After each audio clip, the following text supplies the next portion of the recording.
가끔씩 사람들에게 인사합니다. 요즘 어떠십니까? 예, 목사님. 그렇게 대답합니다. 다른 이야기 해봐야 당신이 해결할 수도 있겠느냐. 아니면은, 예, 그저 그렇게 지냅니다. 라는 대답을 굳이 할 필요 없이, 예, 잘 지내고 있습니다.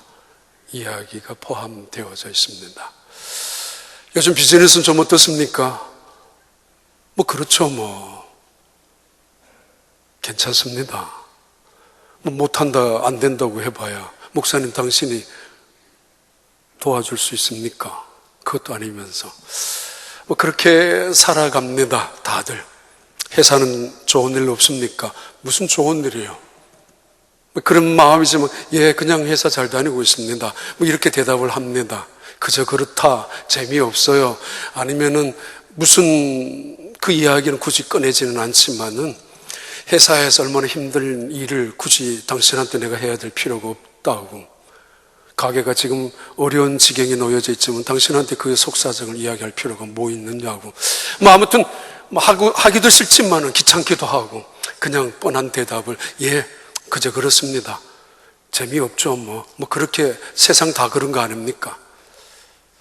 요즘 집사님 집안의 분위기는 어떻습니까? 잘해준다고, 모두가 잘한다고 그렇게 말은 하지만은 차마 털어내지 못하는 이야기들이 있습니다. 속으로 울고 있으면서도 예, 그냥 잘 지내고 잘하고 잘 해주고 있습니다. 기대를 전혀 없습니다. 내일에 대한 기대가 없기 때문에 희망, 기쁨도 없습니다. 그냥 그렇게 살아가는, 제발 오늘의 이 현상이 더 악화만 되지 않으면 좋겠다라는 생각이 간절하고, 혹은 오늘의 절망 속에, 아픔 속에 고통이 있다 할지라도 도대체 누가 이 문제를 해결해서 바꿔줄 수 있을까? 여전히 희망이 없습니다. 그러니까 그냥 그래요. 다 그렇죠. 그렇게 사는 거 아닙니까? 회사에서 집으로, 사업장에서 집으로, 연구실에서 학교에서 집으로, 그리고는 한 주일에 한 번씩 교회, 그냥 그렇게 다니고 있습니다. 새로운 일에 대한 기대가 없습니다. 오래전에 한두 번 부모도 보았지만은 그렇습니다. 2013년 하반기가 시작되어지는 8월 마지막 세 번째 주일입니다. 이제 이번 주가 시작되면 새로운 학년으로 올라갈 것이고, 그래서 자녀들이 학교로 옮겨갔을 것입니다. 교회적으로는 새로운 하반기 사역이 시작되는, 나무동산 잔치를 통해서 시작되는 시점이기도 합니다. 2013년 8월 세 번째 주일입니다. 미국 땅에 와서 시작하시는 분들, 휴스턴까지 와서 일하시고 계시는 분들, 어쩌다가 우리 교회까지 와서 신앙생활 하시는 분들, 흔히 지금까지 살았던 것처럼 습관적으로, 흔히 그래왔던 것처럼 재미난 일이 뭐 있겠어요? 그냥 살아가는 것이지 무슨 기대가 있겠어요? 무슨 대단한 일들이 이루어지겠습니까? 제발 더 나쁜 일만 안 생기면 그만일 텐데, 좋은 것일 텐데, 그러면서 아슬아슬하게, 아니면 무감각하게, 혹은 무기력하게 살아갈 수 있는 시점에 있습니다. 하나님의 말씀의 시작입니다. 이사야서 43장 19절의 말씀의 시작입니다. 보라, 내가 새 일을 행하리니 이제 나타낼 것이라. 50, 60, 70을 사셔서 은퇴하신 분들에게 내가 이 나이에 내가 이제 하나 정도 했으면 됐지 무슨 일을 다시 할 거냐라고 하는 사람들에게까지 하나님께서 하시는 말씀입니다. 보라, 내가 새 일을 행하리니 이제 나타낼 것이라. 그래도 새 일에 대한 기대가 없는 사람들에게 지금 오늘 본문은 거듭 그 새 일에 대해서 하나님의 말씀이 계속되는 본문이 오늘 본문의 내용 전체의 줄거리이기도 합니다. 그냥 그렇게 살아가는 사람들에게 혹시 기대가 있다면 로또나 당첨되는 대박을 꿈꾸는 사람들, 여행이나 좋은 일 없어요? 무슨 좋은 일이 있겠습니까? 혹시 하늘에서 날벼락이라도 금덩어리라도 떨어지면 다행이지만 그런 일은 없을 것 같고 앞으로도 내게는 좋은 일은 하나도 없을 것 같이 살아가는 사람들에게 던져지는 하나님의 말씀입니다. 보라, 내가 새 일을 행하리니 이제 나타내리라. Watch, 이건 behold가 아니라 강한 어떤 강조를 위하여 정말 하나님께서 외치기 위하여 Behold your God 이렇게 말씀하시는 것이 아니라 오늘은 Watch for your things. 자세히 봐라, 똑바로 봐라, 정신 차리고 봐라, 믿음으로 봐라. I am going to do. 내가 지금 하려고 하는 일들을 너희들이 봐란 말이야. 그러면서 이렇게 말씀합니다. It is happening already. 내가 시작하려고 하는 새로운 일은 어쩌면 이미 우리 가운데에 나는 우연찮게, 나는 억지로, 나는 이상한 일들이 벌어진다고 이야기하고 있을는지 모르지만 이거는 하나님이 하신 일이 아니다라고 생각할는지 모르지만 이미 it is happening already. 이미 우리 안에서 시작되어져 있다고. 그래서 you can see it now. 너희는 볼 수가 있다고. 똑바로 정신을 차리고 믿음의 눈으로 똑바로 듣기 시작하면 새로운 일을 시작하시는 하나님이 우리 가운데 이미 그 일을 시작하시고 있다는 것을 말씀합니다. See, 봐라. 다시 한번 봐라. I am doing new things. 내가 하고 있는 새로운 일을. 지난주 말씀드렸죠. 눈이 있어도 보지 못하는 소경들, 귀가 있어도 듣지 못하고 있는 기머거리들, 입이 있어도 말하지 못하는 벙어리들. 아니, 입도 있는데, 귀가 있는데, 눈이 있는데 왜 보지 못하고 왜 듣지 못하겠습니까마는 세상의 소리에 민감하고 세상의 즐거운 곳에 쫓아가는 눈들, 그리고 내 이기적인 욕심과 탐욕 속에, 교만 속에 떠들고 있는 그 입술을 향하여 넌 벙어리라고, 귀머거리라고, 소경이라고 그랬던 하나님이 그들을 향하여 다시 말씀합니다. 보라, watch, 정신 차리고 봐라. 보라, see, 똑바로 봐라. 영의 눈을 떠서 믿음의 눈을 가지고 마음의 눈을 밝혀서 너가 보고 싶은 것만 보려고 하지 말고, 너가 원하는 욕심을 가지고, 탐욕을 가지고 보지 말고, 정욕을 가지고 보지 말고 똑바로 봐라. I am doing new things. 내가 하고 있는 새로운 일을. 그렇게 이사야 43장 19절 말씀입니다. 이제 2013년 새로운 하반기, 새로운 학년 시작됩니다. 어떤 분은 회사에 새롭게, 어떤 분은 새로운 마음으로 가기를, 어떤 분은 새로운 각오로 휴스톤까지 왔을 수도 있습니다. 그런데 말입니다. 기대가 있습니까? 어떤 기대감이 여러분의 그 일하는 태도를 기쁘게, 감격 있게, 흥분되게 하고 있습니까? 그저 그렇죠. 다 그렇게 살아가는 건데, 이러다가 여기 살다가 마음 안 들면 다른 데로 옮기고, 여기 다니다가 마음에 안 들면 다시 다른 데로 가면, 아니면 이러다가 죽는 거 아닙니까? 무슨 새 일입니까? 보라, 내가 새 일을 행하리니. 이 말씀은 이사야 43장 19절에 하반절에 계속되는 말씀입니다. 너희가 그것을 알지 못하겠느냐? 반드시 내가 광야의 길을 사막의 강을 내리니. 반드시 그냥 하는 이야기가 아닙니다. 어쩌다가 위로하는 차원에서, 어쩌다가 격려 한번 해주기 위해서 좋은 일이 있을 거라는 이야기가 아닙니다. 반드시 내가 행하리라고. 어떤 일을요? 광야의 길을 내시겠다고, 사막의 강을 내시겠다고. 이대로 끝이라고 생각하지 마십시오. 이대로 살다가 끝나는 인생이라고 아무런 기대도 없이, 아니, 내가 믿는 하나님을 그런 하나님으로 치부하고 업신여기지 마십시오. 하나님은 광야의 길을 내시는 분, 사막의 강을 내시는 하나님이십니다. 광야, 우리 이민자의 삶, 광야 같은 삶이기도 합니다. 척박한 땅입니다. 외로운 땅입니다. 문 열고 나가면은 이웃 사람들이 다 우리와 동일한 사람들이 아닌 땅에서 살아갑니다.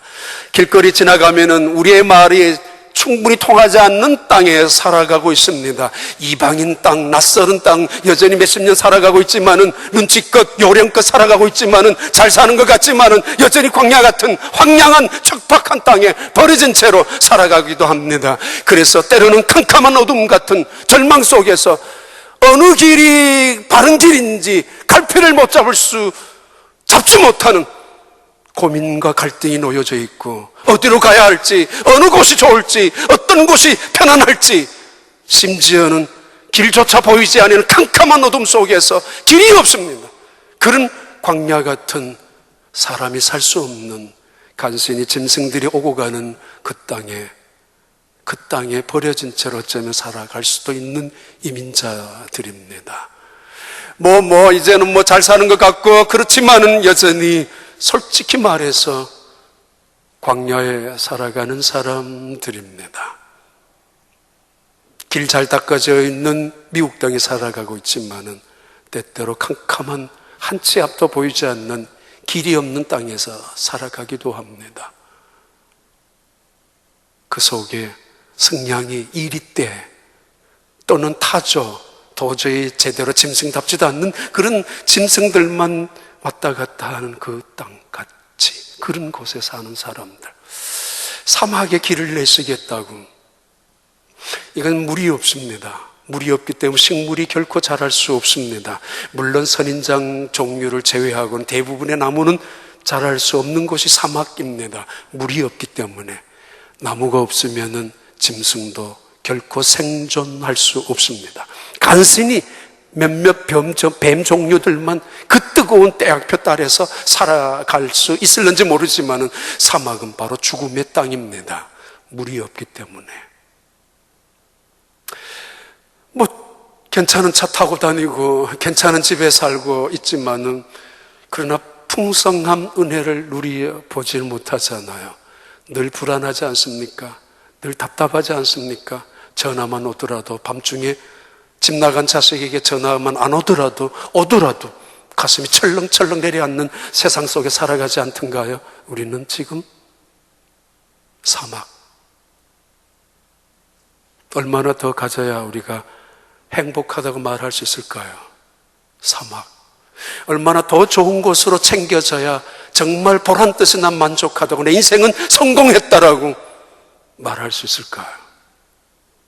천만에요.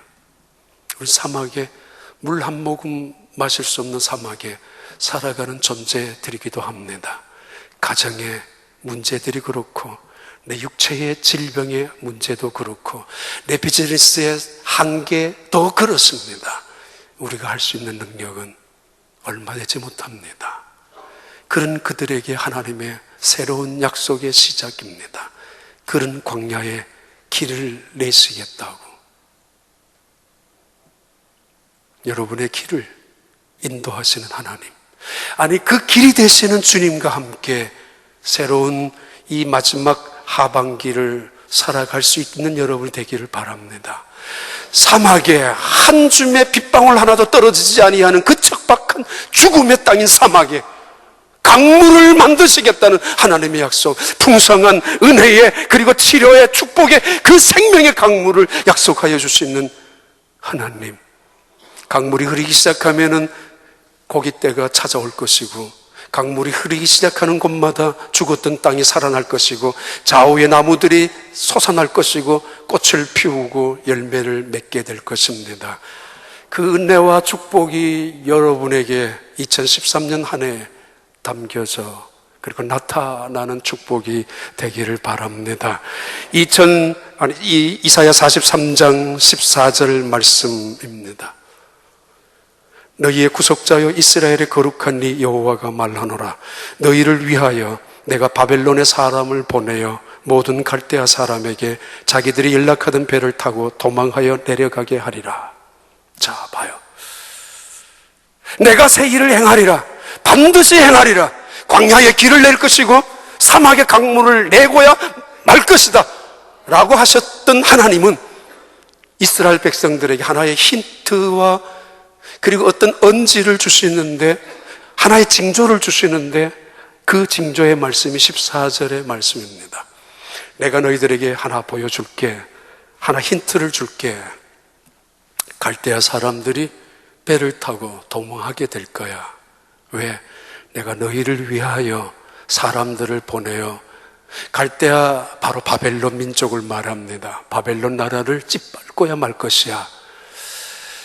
이민생활, 아니 포로 생활에 30년이 지났습니다. 50년이 지났습니다. 60년이 임박하고 있는 이민자, 아니 이 포로 생활, 이민이나 포로나 마찬가지의 그들의 그때 상황은, 그 이스라엘 백성들, 하나님의 새로운 약속이, 언약이 선포되었지만은 이미 50년, 60년이 되어가고 있는 상황 속에서 그들은 절망하고야 말았습니다. 앞이 길이 안 보였습니다. 아니 캄캄함, 마치 자기들의 인생은 사막 한가운데 버려진 존재처럼 느껴졌습니다. 여전히 노예였고 여전히 포로였고, 아침 먹으면 일하러 나가야 되고, 중노동 속에서 끝나고 나면 해가 지면 저녁에 돌아와서 잠자야 되는, 어느 날부터 2세, 3세들이 생기기 시작합니다. 내 자녀들이 이 땅에서 태어납니다. 곧잘 히브리어를 제외하고 그들은 이집트어를 하기 시작합니다만은, 그러나 마음은 착잡하기 짝이 없습니다. 두려움에 사로잡힙니다. 내가 포로인데 내 아들도 포로의 자식일 것이고, 우리가 노예로 살아가는데 이 자식들도 노예로 여전히 끌리면서 살아갈 것이 뻔한데, 눈앞에 뻔한데 무슨 일을 기대할 것입니까? 아무런 희망이 없습니다. 기대가 없습니다. 그들에게 하나님이 하나의 암시를 줍니다. 눈만 뜨면 거대한 이 바빌론 나라의 강력한 힘들이 도사리고 있고, 그들은 그 강력한 바빌론의 그 채찍 앞에서 한치도 어긋남 없이 살아가야 되는데 노예 처지이기 때문에 어떻게 벗어날 수가 있느냐고요. 저 나라가 어떻게 망할 수 있느냐고요. 하나님이 독특한 형식을 빌려서 아주 독특한 표현을 하시고 계십니다. 짧은 예언이고 간단한 예언이지만은, 그래 이 예언 속에는 역사를 공부하고 역사서를 배우는 교훈 이상으로 역사 속에 개입하는 하나님의 예언, 역사를 주관하시는, 통치하시는 하나님의 그 주권에 예언이 담겨져 있습니다.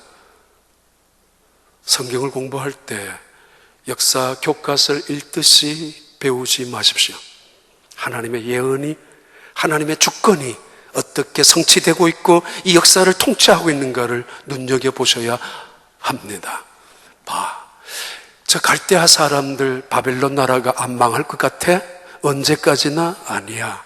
얼마 있으면은 고레스 왕을 보내서 파사 메데, 페르시아 나라를 일으키시고 계시는, 지금 일으키고 계시는 하나님, 지금 그들 가운데 하나님 일하시고 계시는 하나님, 그들을 위하여, 그 민족을 해방시키기 위하여 이미 그 일을 시작하셨던 그 하나님은 얼마 있지 아니하면 드디어 파사 메데라는 나라를 동원해서 갈대아 사람들을 침략하게 만들 것이라. 그러면 그 민족은 도망할 거야. 이 바벨론 나라가 있는 곳은 유브라데스 강입니다. 유브라데스 강은 지중해에서 가장 큰 강 물줄기였습니다. 이 강줄기, 요즘 같은 이라크입니다. 바짝 말라버리고 없는 상황이지만은 한 바벨론 도시 한가운데를 지나친 이 유브라데스 강, 그들은 이 강에 배를 띄우고 즐기고 인생을 살아갔습니다. 그들의 강함을 자랑하면서 배를 탔었고, 그들의 행복을 노래하며 그 배에 노를 젓고 있었고, 그리고 그들의 안전을 지켜주는 배인 줄 알고 그 배 안에서 그들은 그들의 잘남을 이 세상 사람들에게 의시되며 뱃놀이 하던 사람들이었습니다. 그런데 하나님의 예언입니다. 뱃놀이 하던 그 배가 파손되고 말 것이고, 행복을 노래하고 안전을 지켜줄 줄 알았던 그 배는 깨어진 채로 판자 조각이 되어지고 말 것이며 그들은 그 판자 조각을 붙잡고 강에 떠돌아다니다가 죽고야 말 것이라는 예언입니다. 헤로도투스의 역사가의 이야기대로 이 유브라데스 강 물줄기를 하구해서 강줄기를 바꾸어서 메데 파사 고레스 왕이 이끄는 그 군대가 바벨론을 침략하는 원동력이 그런 방법이 되기도 했었습니다마는 아무튼 하나님의 예언입니다. 무너지지 않을 것 같으냐? 아니야. 애굽을 일으켜서 하나님의 백성을 노예로 훈련시키게 하셨던 그 하나님, 때가 되면 그 애굽을 물리쳐서 종이 빠진 호랑이 신세로 던져버렸던 하나님, 이스라엘 민족이 죄값을 통하여 형벌을 받아야 마땅한 그 순간에 참고 견디어왔던 하나님은 때가 되어서 결국은 이스라엘 백성들을 형벌을 죄값을 치르기 위하여 아수르라는 나라를 일으켜 세우셨고 잔인한 민족이었던 이란이기도 합니다. 또 다른 더 잔인한 민족이었던 이라크의 원조원 있던 이 바벨론이라는 나라를 일으켜서 이스라엘을 잔인할 정도로 짓밟고 이스라엘 민족을 포로로 끌고 가게 했던 하나님의 주권. 그런데 말입니다, 이집트도 저렇게 가장 약한 나라로, 온 세상에서 무시당하는 나라로 전락되어져 버렸고 지금 수백 명이 죽어가고 있는 피비린내나는 전쟁 아닌 전쟁으로 지금 그 나라는 데모를 하고 있습니다. 아수르 민족조차 남아있지 않습니다. 간신히 뭐라고 이야기하지만은, 그리고 이 바벨론, 그들도 철저하게 망하고야 말았습니다만 그들에게 짓밟히고 그들에게 언제나 빼앗긴 채로 살아갔었던 이스라엘 백성들은 미워할런지는 모르지만 전 세계 어느 민족도 유대인을 무시하거나 업신여기지 않습니다. 이유는 그들이 믿는 하나님 때문입니다. 하나님이 보여주셨잖아요. 하나님이 허락하지 않았을 때 그 민족을 건드리기만 하면은 그 주변의 국가들이 어떻게 되었는가. 1962년부터 있었던 전쟁이 4번이나 있었습니다마는 그때 전쟁마다 그 거대한 중동 아랍 연합국가가 조그마한 이스라엘 민족 하나를 당해낼 수가 없었습니다.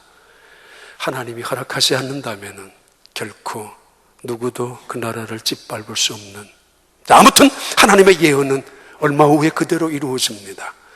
그들의 안전을 지켜준 거라고 생각했었던 그 배는 산산조각이 나고야 말았습니다. 봐라, 이렇게 될 거야.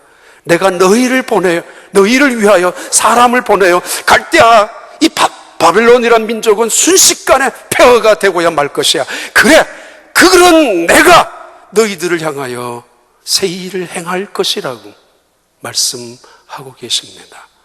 그 말씀이 좀 더 구체적으로 14절 한 번 더 이렇게 말씀합니다. 15절까지 너희의 구속자여 이스라엘의 거룩한 이 여호와가 말하노라. 너희를 위하여 내가 바벨론의 사람을 보내어 모든 갈대아 사람에게 자기들이 연락하던 배를 타고 도망하여 내려가게 하리라.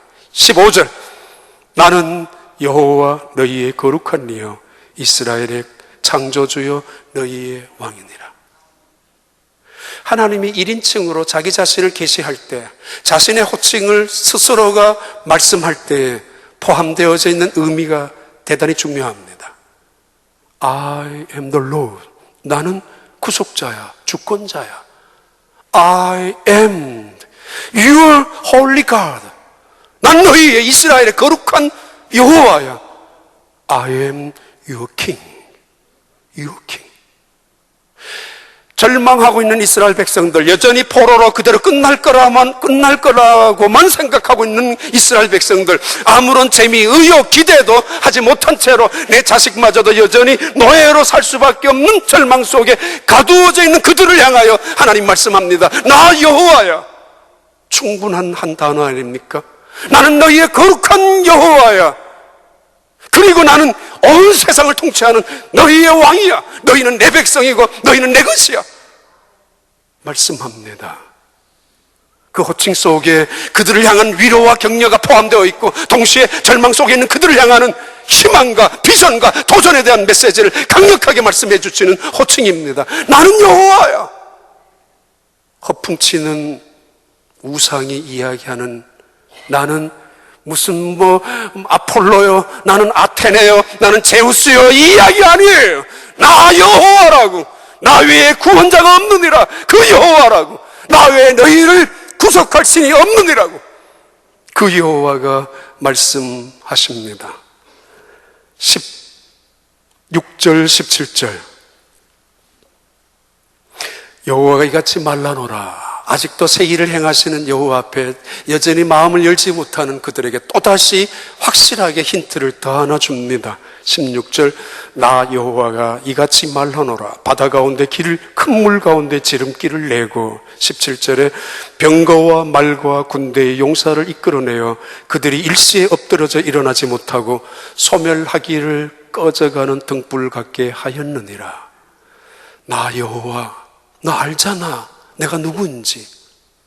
너희 조상들이 애굽의 노예로 있었을 때 그들을 불러내어서 10가지 재앙을 통하여, 그 애굽이 어떤 나라였어? 그 당시에 최고의 강력한 힘을 가지고 있었던, 강력한 전차 부대를 갖고 있었던, 그 당시에 탱크 부대를 소유하고 있었던 이집트 아니었느냐? 근데 내가 그들을, 이스라엘 내 백성을 이끌어내었지. 홍해가 갈라지게 하면서 바다 가운데 지름길을 내면서.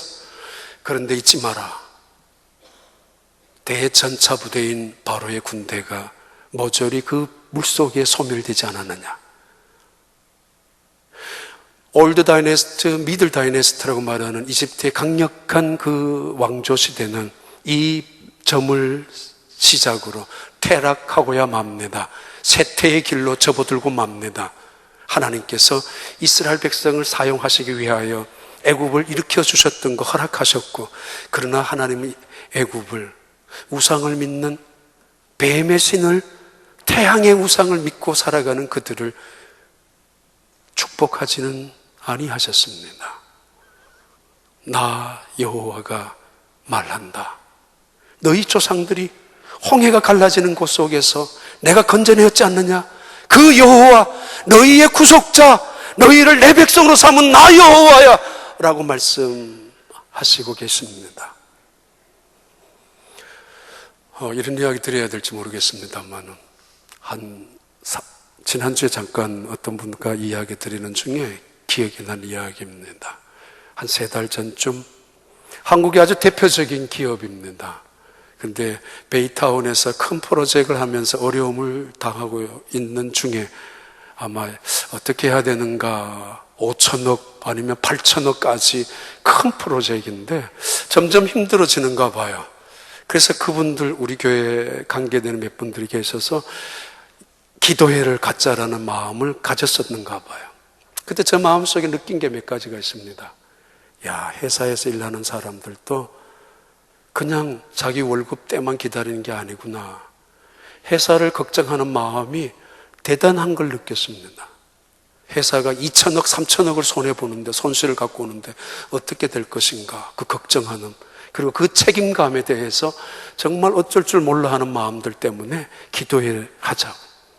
또 하나는 자기들끼리 그 동료회가 대단한 걸 느꼈습니다. 이런 힘들 때 누구라도 어떤 사람이라도 다치거나 또는 정신적으로 육체적으로 어려움이 찾아오지 아니하도록 서로 격려하는 동료회. 근데 무엇보다도 제가 마음속에 느꼈던 것은, 이런 어려움을 당했을 때, 이런 손실을 당했을 때 마치 내 것인 것 이상으로 가슴을 정말 안타까워하는 심정으로 이 문제를 해결하고 싶은 마음 때문에 기도회를 가졌습니다. 기도회를 가지려고 베이타운에 새벽에 내려갔을 때 30여 명 이상의 한국 직원들이 모여서 예배를 드렸는데, 기억합니다. 몇몇 분들이 가슴이 뭉클하게 눈물을 흘리는 것. 기대할 수 없을 문제 아닙니까? 자기들 힘으로 뭘 할 수 있겠어요? 그런데 하나님 앞에 뭔가 우리가 요청하고 하나님 앞에 우리의 마음을 간절히 기도한다면 무엇인가 새로운 물꼬를 틀어주지 않을까? 무엇인가 새로운 일을 극복하게 하지 않을까? 라는 기대를 여전히 포기하지 않다는 이야기에 믿음의 사람들. 폴 스톨츠라는 유명한 커뮤니케이션 학자는 등산가들을 연구하다가 세 종류의 사람을 구분하게 됩니다. 그래서 AQ라는 역경지수를 발표한 사람입니다만, 첫째는 큐러, 포기하는 사람, 심심하면 포기 잘하는 사람. 두 번째 캠퍼, 언제나 베이스 캠프에 또는 중간 캠프에 안전한 곳에 정착하기를 좋아하고 안주하기를 좋아하는 사람. 세 번째는 클라이머, 도전하는 사람, 다시 기어 올라가는 사람, 다시 정상을 향해 올라가는 사람.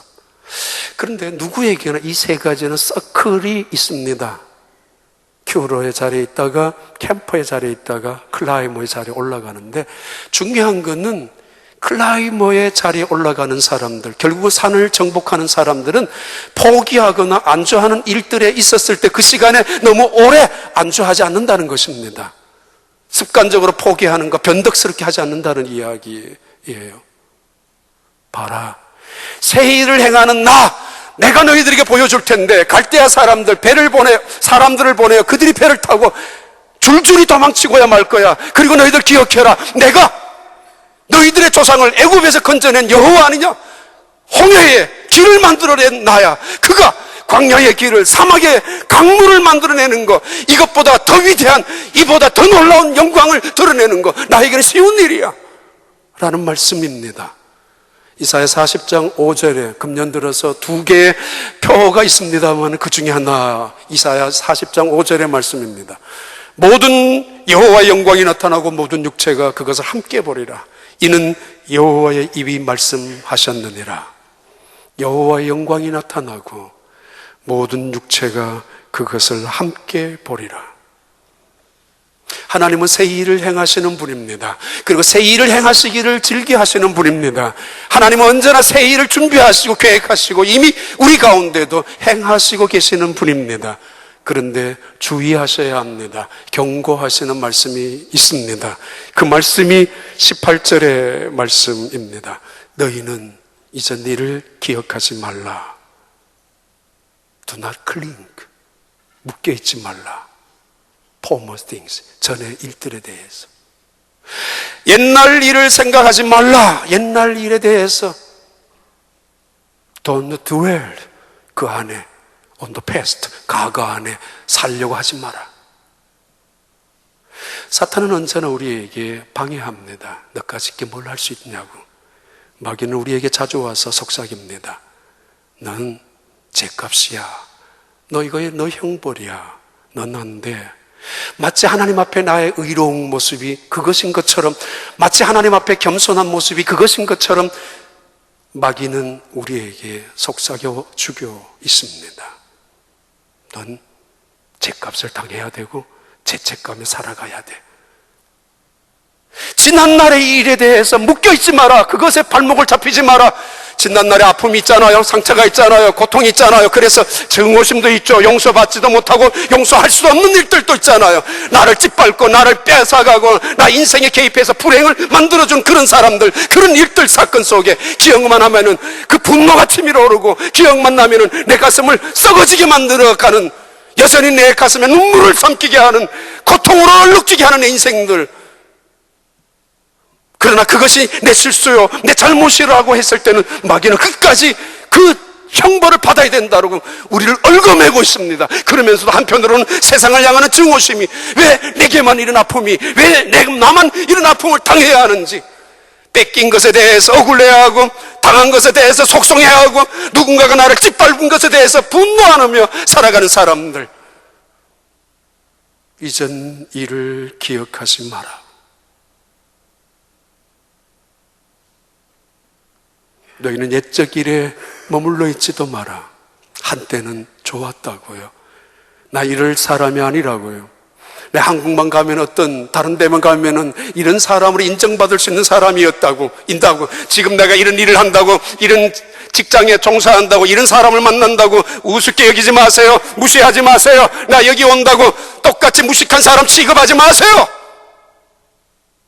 나 괜찮은 사람이었습니다. Don't dwell on the past. 과거에 살지 마라.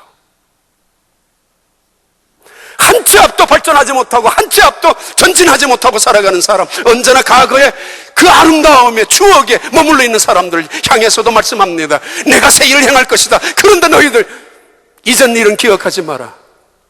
발목 잡히거나 장애물로 여기지 마라.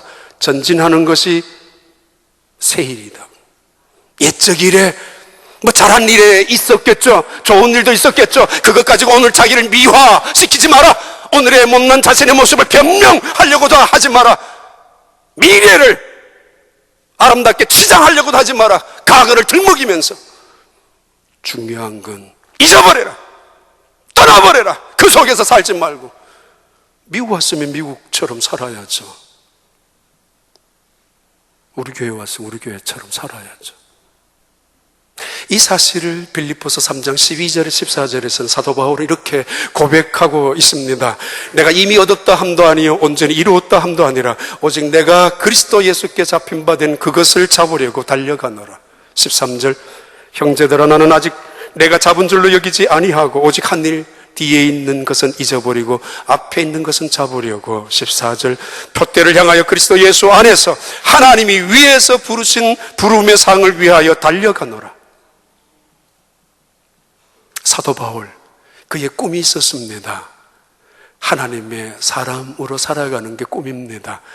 그런데 하나님은 그에게 믿음 없는 사람으로 보았던 하나님은 다른 계획을 갖고 계셨습니다.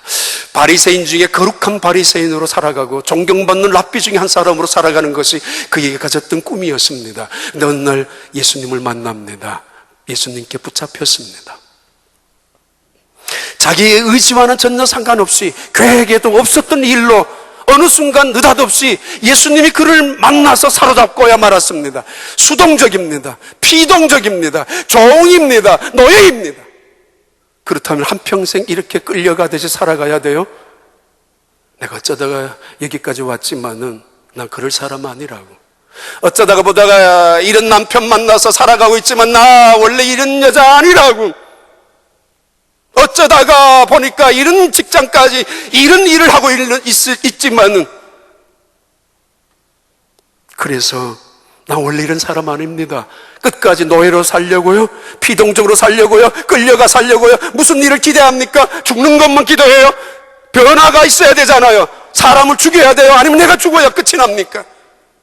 사도 바울은 자기의 의지와 상관없이 잡혔습니다마는 그러나 그는 고백합니다. 잡힌 바 된 그것을 잡으려고 나는 이제 쫓아간다고. 이건 수동적이 아닙니다. 적극적입니다. 피동적이 아닙니다. 자원적입니다. 자기가 자원해서 살아가는 것입니다. 돈 때문에 어쩔 수 없다고요? 보스이니까 어쩔 수 없다고요? 먹고 살기 위해서 당연히 그래야 된다고요? 무슨 일에 기쁨이 있고 효과가 있고 감사가 있겠습니까? 나는 아직 잡은 줄로 여기지 아니하고 앞에 있는 것을 잡으려고 쫓아가노라. 쫓아간다고. 더 이상 억지로 인생을 살지 않겠다는 것입니다. 더 이상 마지 못해서 죽지 못해서 살아가지 않는다는 이야기예요. 잡힌 바 된 그것을 잡으려고 하나님의 자녀로 삼아주신 하나님의 자녀가 된 그 신분을 이제는 자녀답게 자원하면서 하나님의 뜻을 붙잡고 살아가겠다는 이야기입니다. 이사야 43장 19절에 드디어 다시 한번 말씀입니다. 20절까지 19절, 20절, 21절 한번 다 읽어봐요. 해봐요. 띄워봐요. 보라 내가 새 일을 행하리니 이제 나타낼 것이라. 20절 너희가 그것을 알지 못하겠느냐 반드시 내가 광야의 길을 사막의 강을 내리니. 그리고 20절입니다. 장차 20절 장차 들짐승 그 승냥이와 타조도 나를 존경할 것은 내가 광야의 물을 사막의 강들을 내어 내 백성 내가 택한 자에게 마시게 할 것임이라. 봐요. 광야의 물이 어디 있는가? 짐승이 가장 잘 압니다. 사막에 그래도 마실 수 있는 물이 어디쯤 있는가? 이 짐승이 알 수밖에 없습니다. 그런데 어느 날 느닷없이 강물이 생깁니다. 그리고 어느 날 느닷없이 길이 생깁니다. 이 짐승들이 다니지 않은 길이었습니다. 깜짝 놀랄 일이 생기게 됩니다. 이것은 이방인들이 깜짝 놀라는 하나님의 영광, 하나님의 능력, 하나님의 지혜를 찬양하는 것이고 동시에 우리 속에 역사하시는 하나님의 함께하심의 은혜를 통하여 세상이 하나님을 찬양하게 된다라는 축복 예언입니다. 21절 봐요. 이 백성은 내가 나를 위하여 지었나니 나를 찬송하게 하려 함이니라. 옛적 일은 벗어야 합니다. 이전 일은 끊어야 합니다. 옛적 일은 원망과 불평입니다. 이전 일은 시비와 비난과 정죄입니다.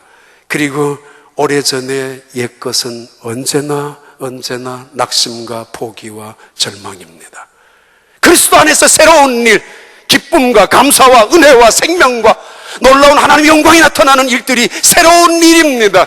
광야의 새길, 광야의 사막의 강물만이 아니라 우리 인생 속에 나타나셔서 찬양하게 하십니다. 감사하게 합니다. 하나님의 영광을 바라보게 합니다. 우리 인생 속에 개입하셔서 절망을 멀어지게 하고 한숨과 한식을 끊어지게 해서 내 인생 속에 기쁨으로 인생을 살아갈 수 있는 하나님의 백성으로 이끌어 가시는 것, 새로운 일입니다. 새벽기도 시간에 잠깐 말씀드렸지만은 그 씨앗이 무슨 싹을 내서 꽃을 아름답게 피울 수 있고 열매를 가질 수 있습니까? 상상이라도 했습니까? 아니, 생각이라도 한다면 누가 할 수 있는 능력이, 지혜가 있는 인간이 어디에 있습니까? 새일 씨앗을 땅속에 묻습니다. 흙 속에 묻혀 있습니다. 죽습니다. 싹이 납니다. 그리고 꽃이 핍니다. 열매가 맺습니다. 그리스도 안에서의 새일, 하나님이 하시는 새로운 일은 언제나 선한 일이고 생명의 일이고 창조적인 일이고 하나님의 영광의 일입니다. 세상은 십자가가 마지막이라고 생각했습니다. 옛적 일입니다. 무덤의 죽음이 끝이라고 생각합니다. 망했다고 생각합니다. 그러나 하나님은 온 세상이 죽음이라고 여기는 그 무덤 가운데서도 무덤 문을 열어 제치시고 새로운 일을 하신 분이 하나님이십니다. 아니, 이미 하나님은 예수님이 이 땅에 오셨을 때부터 그 새로운 일을 계획하시고 준비하셨고 십자가에 죽는 그 순간에도 새로운 일을, 부활을 진행하시고 계셨던 분이 하나님이십니다. 새로운 일, 언제나 옛적 일에 발목 잡혀서 여기 가도 저기 가도 기쁨 없이 살아가고 이곳에 들려도 저곳에 들려도 불평밖에 없는 사람들, 멈추십시오. 보라, 내가 새 일을 행하리라. 집사님 요즘 어때요? 뭐 그냥 그렇죠. 그런데요, 어떤 분들이 이렇게 말합니다. 목사님, 정말 비즈니스가 좋다고 너무 잘 된다고, 안 된다 할지라도 설마, 목사님 정말 기대돼요. 하나님이 내게 어떤 일이 이루어질는지 우리 자녀들과 함께 예배하고 기도하는데 어떤 흥분이 찾아오더래요. 하나님 앞에 헌금을 드렸는데 그 헌금 끝에 하나님이 내가 이것을 하나님께 드렸지만은 오해하지 마세요. 정말 내가 이렇게 순종했는데 하나님 앞으로 나의 인생을 어떻게 이끌어갈는지 정말 기대가 가득 차서 기쁘다고, 그 새로운 일을 행하실 하나님의 영광을 바라보니까 이 땅에 아무리 좋은 일들, 이 땅에 새로운 일들 많이 있지만은 그러나 하나님의 나라만큼 새 일이 있겠습니까? 바벨론 나라는 계시록에 의하면 망하고야 맙니다. 무너지고야 맙니다. 이 땅에서 언제나 새 일 속에 그리스도 안에서 새로운 노래를 부르던 하나님의 백성들, 정말 놀라운 새로운 것들로 가득 채워진 하나님의 나라, 새 하늘과 새 땅에서 영원히 새 찬송, 새 노래를 부르며 영원히 하나님과 함께 살게 될 것입니다. 기도하겠습니다. 하나님 아버지, 주의 은혜로 가득 찬 교회가 되게 하시고 새 은혜로, 새 기쁨, 새 능력으로 하나님의 영광이 드러나는 하나님의 제단으로 축복하여 주옵소서. 그런 하나님의 백성들로 되어 광야 같은 척박한 가정, 일터, 이민자의 삶이지만은 사막같이 정말 어쩔 수 없이 살아가는 인생이라 할지라도 내가 너희 가운데 새 길을, 강물을 만들 것이라는 그 약속처럼 치유와 회복과 그리고 번창과 새로운 하나님의 영광이 우리의 가정을 통하여 내 육체를 통해서도 드러나도록 축복하여 주시옵소서. 예수님 이름으로 기도하옵나이다.